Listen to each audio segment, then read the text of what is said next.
Hey everyone, I hope all of y'all are doing well. For this week's video blog, I wanted to look at a little topic that I got out of the book of Joshua because I was having my devotion a couple days ago, and I was reading in the book of Joshua, and in Joshua chapter 21, verse 45, it says this: Not one of the good promises which the Lord had made to the house of Israel failed, all came to pass. And as I was reading that, it really started getting me thinking about the promises of God. You know, how God makes a promise, because we know that God cannot lie. It goes against his nature. If God were to lie, then he wouldn't be God anymore. Lying is not his nature. God is a pure and perfect and holy God, and so therefore he cannot lie. And so in the book of Joshua, we're reading about how God promised to give the Israelites this promised land, is what he calls it, the promised land.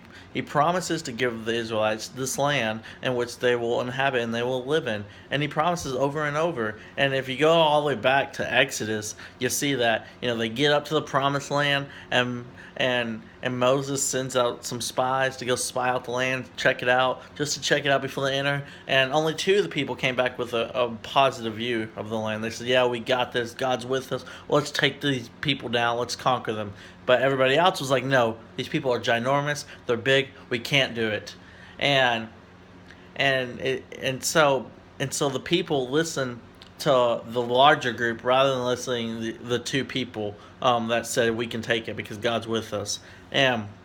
And because of this, they get punished, because God punishes them because of their lack of faith, for not trusting God. Because you see that God says over and over, "I'm giving you this land." He promised to give them the land. And here in Joshua 21, we see that even after their disobedience, and even after they wandered the land for 40 years, and they go into the land, even after all of that, not a single promise that God made to them did it fail. Every single promise that God made to them came true. They got the land. They got everything God promised them.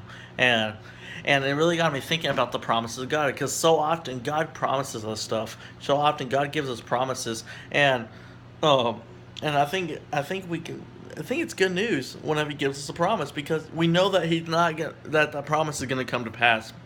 It may not always happen in our lifetime, or may not happen when we want it to, but we can rest assured that the promise is still going to happen. And it really goes to show the good nature of God, because God is really a great Father, because He loves us, and He keeps His promise, He keeps His word. And so we can rest assured that when God says He's going to do something, we can rest assured that He will do, and that He will deliver whatever He has promised. And we can know that we can trust Him, and we can trust His word, and we can trust His promises.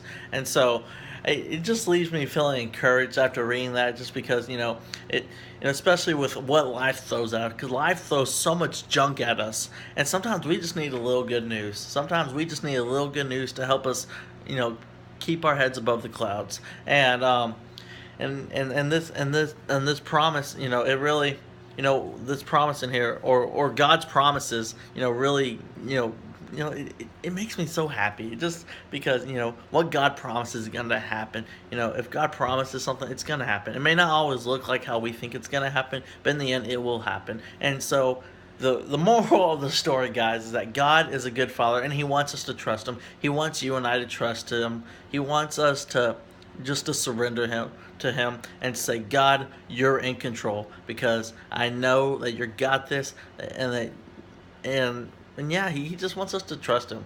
So I encourage you, with whatever it is you're going through today, whatever it is you're facing, trust Him.